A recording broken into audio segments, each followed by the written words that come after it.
Bon, ben, bienvenue tout le monde pour un autre petit vidéo de tracteur. Là, ce que j'essaie de faire en ce moment, on a plusieurs pièces là, à aller vérifier. Là. D'un, on a un bearing qui est sauté. Là, j'ai dévissé lui, là, mais le bearing là-dedans, il est fini raide. Mais la job principale que je vais aller faire, c'est aller changer les deux cils de roue là, sur chaque bord, les cils de briques. Parce que là, ça dégoûte. Puis mes breaks, ils fonctionnent plus à cause de ça. Fait que faut sortir le hub, démancher le bearing, débarrer le shaft, sortir le shaft. Après ça, il va falloir démancher là, tout l'assemblage du break. Puis finalement sortir la cuisse au complet. Là. Va tout falloir que ça sorte. Fait que là, on va être en mesure d'avoir un aperçu là, de dans quel état que c'est. Probablement un bon nettoyage.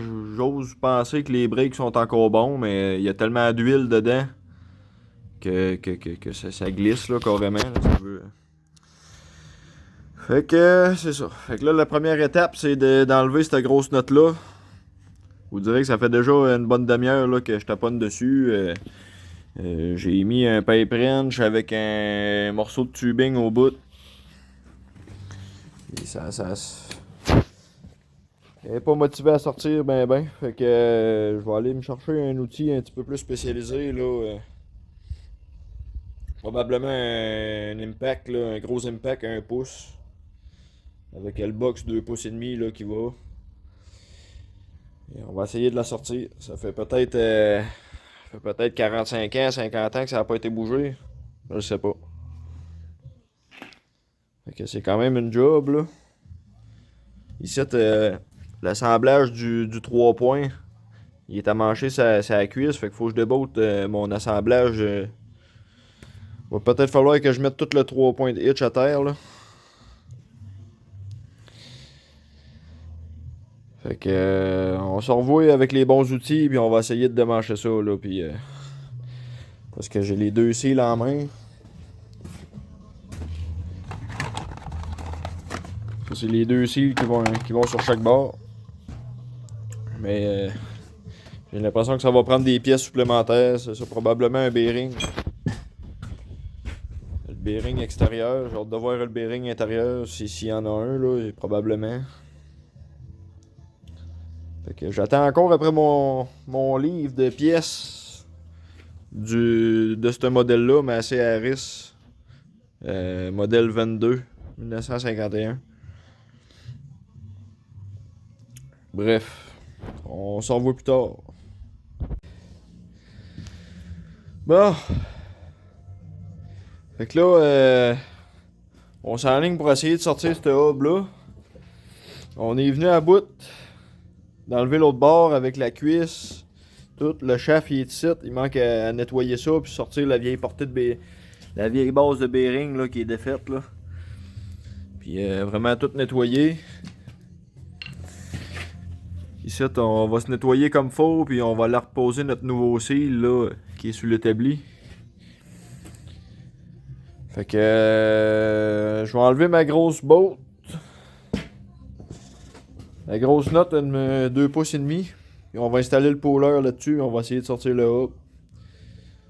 Tantôt, ça a pas été une tâche facile, mais on est venu à bout. Fait qu'on s'enligne là-dessus.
Bon.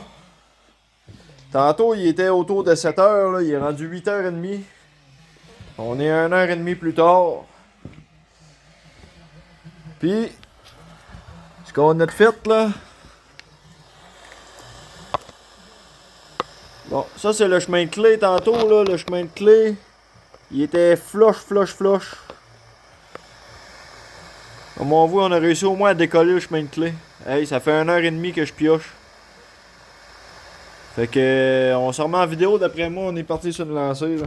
Ça va y aller. Attendez-moi, là.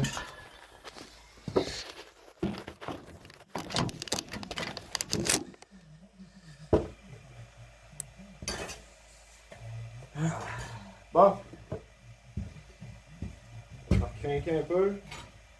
Ah ouais, là, j'ai gagné du lousse.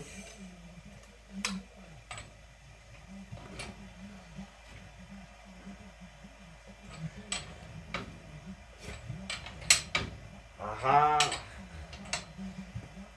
Hey, enfin!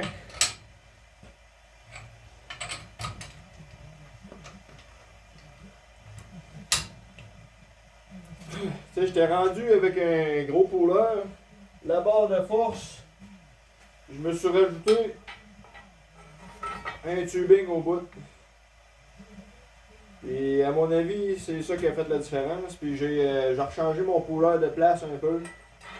Bref, après 1h30, il était comme le temps que ça vienne.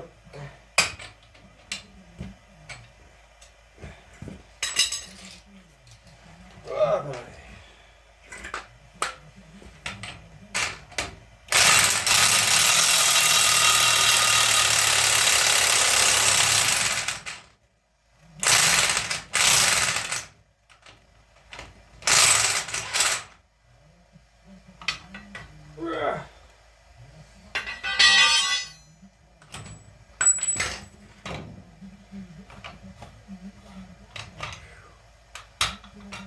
Tiens, monsieur.